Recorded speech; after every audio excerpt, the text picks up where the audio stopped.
right, this is day 2 of working on the old bus. Let me wipe that there.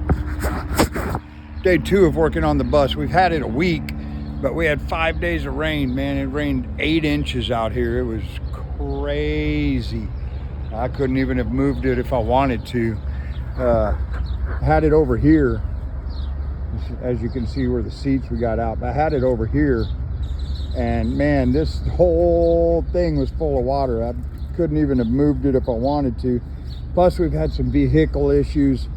Had to bust out the old cop Tahoe. She's back on the force, back in service. So we got her moved over here by the shop. I don't know how helpful that is. If you see my shop, it'll motivate me to get some stuff out of there.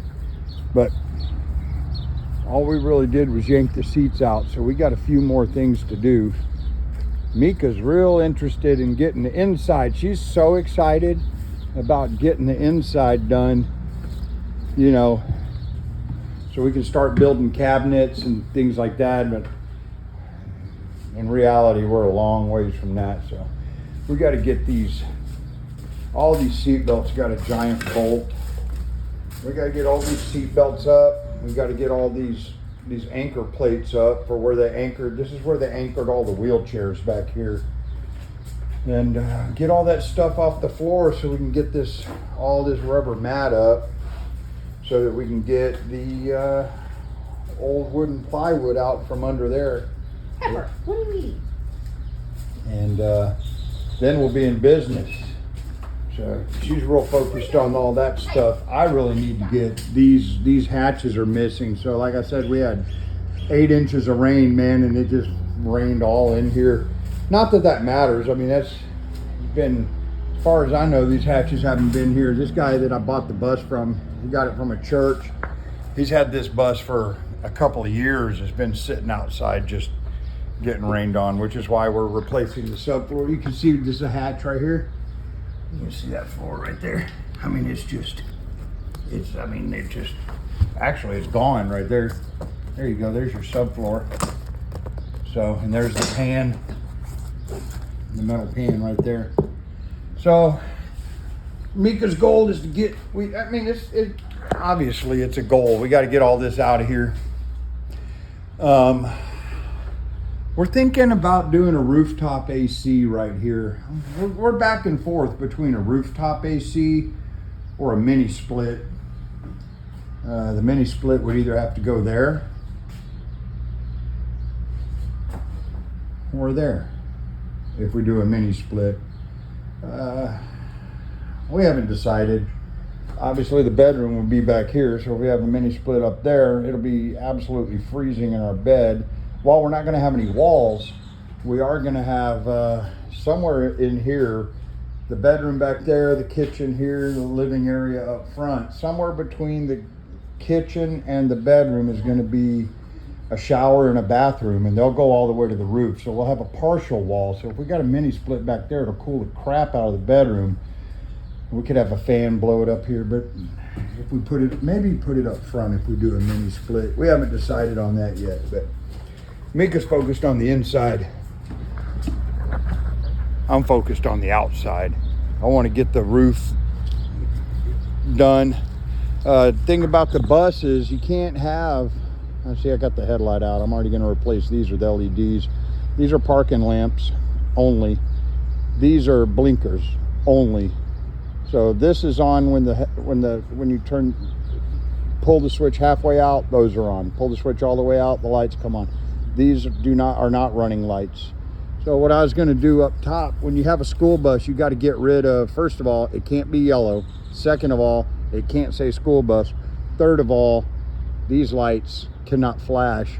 What's really cool is we have that little awning over the lights. But two things that I like, because I'm a weird guy. I like unique, oddball stuff that other people don't do. One of the things that Mika's going to allow me to do is, those are 7-inch.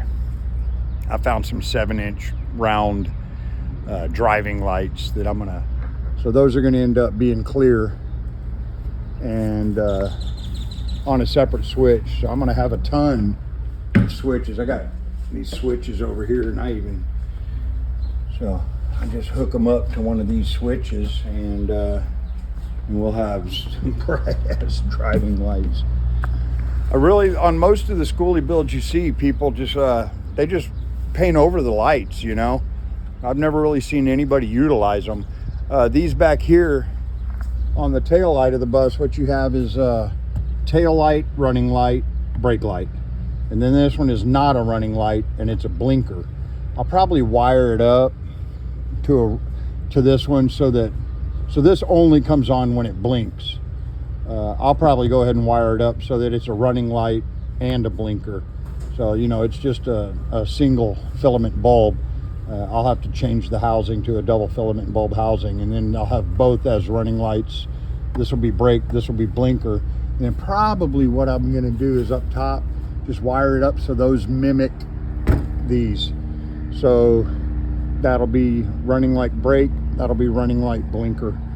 That's possibly what I'm gonna do. Or I don't have a blinker up here, just that one be running light brake, and that one be another, that one will be another spot. So when I have reverse, super bright. So that's a possibility to make one of those a white light for reverse. Unless I can find some spots this size that are bright enough that when I put it in reverse, it really lights it up. I'm probably gonna put some light up there. Anyways, that's a whole bunch of nothing. That's the stuff I wanna do. I wanna get the top hatches are 24 inches. Everything standard on a rooftop on a RV is 14 inches. So rooftop ACs, they fit in a 14-inch hole.